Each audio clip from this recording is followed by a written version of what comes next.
Hey guys, what's up? This is Jason, and I want to give you guys some tips to complete the Extreme Survival in No Man's Sky. So, if you want to get the Extreme Survival milestone, the Everlasting, which is the last one you have to get to 32 souls on an extreme world.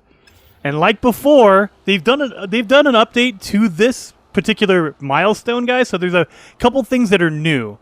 But like before, you need to land on a world that has red. Oh, wait a minute. Number one, yeah, look at my world. It's all red. But you need to land on a planet that has red environmental stuff, like stats. So I'll show you what I mean by that. Let me get in my... and get out. You see how it says Echoes of Acid in red on the left-hand side? As long as one of those is red, it will count for the most part. I can't guarantee. I've heard some people say it doesn't count. For me, it is always counted. If there's at least one of those in red, it doesn't matter which one it is, but you have to have a red stat on a planet. It will count towards your extreme survival as far as I know. So you'll see it doesn't give me any notice like extreme weather or anything like that, but I'm counting, and the way I can see that is I'm at 47.2 souls. All right? And we're going to check back in a minute and watch it'll increase. But the next tip for that is if you want to find one without landing on it, it's not 100%. I've heard some people tell me that it hasn't worked for them. But if you scan a planet from space and it says it has an activated element, like activated emerald, activated copper, activated whatever, there's a high probability that that is an extreme planet because any kind of elements that need to be activated or that are activated, they need extreme weather to make them activated. And so if it has any activated elements on that planet, more than likely it's an extreme planet. So you can figure it out before you even land on the planet. So once you land, the big update that they patched in was that before, you had to spend your time on a planet without leaving. So once you got in your ship and left the planet's atmosphere, the counter would reset to 0. That does not happen anymore. Now it is a continuation. So if you get 2 souls and then you leave the planet, your timer sticks at 2 souls. And so it won't keep counting up until you land on a planet, but it'll start at 2 every time. Well, until you increase it more and more. It never resets, which is great. All right? So you don't have to just stay on a planet for, I think it's 8 hours straight to get the 32 souls, because every 15 minutes in real time counts as 1 soul in the planet, 1 SOL, soul. And so in order to get the achievement and in order to max out your milestone, like right now I'm at 4.7 or 47.3. So it's increasing even though it doesn't tell me there's extreme weather. As long as it's red, you're good to go.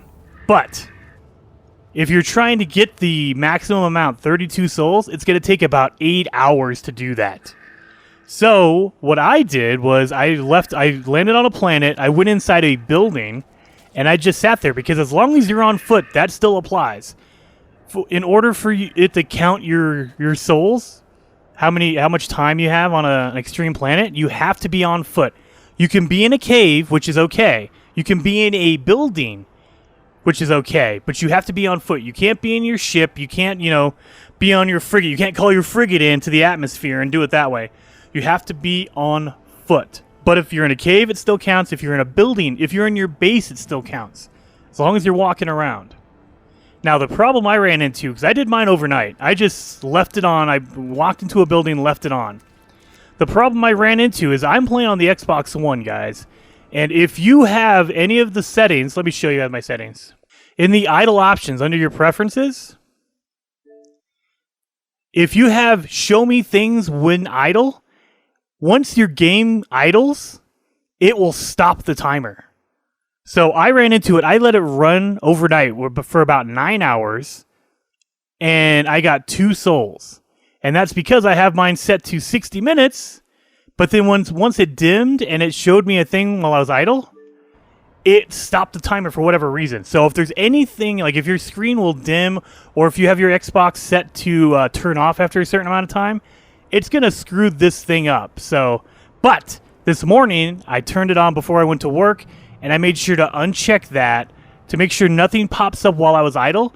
And now I'm at 47 souls, 47.4 now, which is way more than enough, okay? So, the big thing is, if you're on, and I don't know if PlayStation 4 has the same settings or not, but after a certain amount of time, the Xbox says, okay, if you're not touching the controller, we'll dim the screen, we'll show you some updates, like if your friends are getting online, whatever.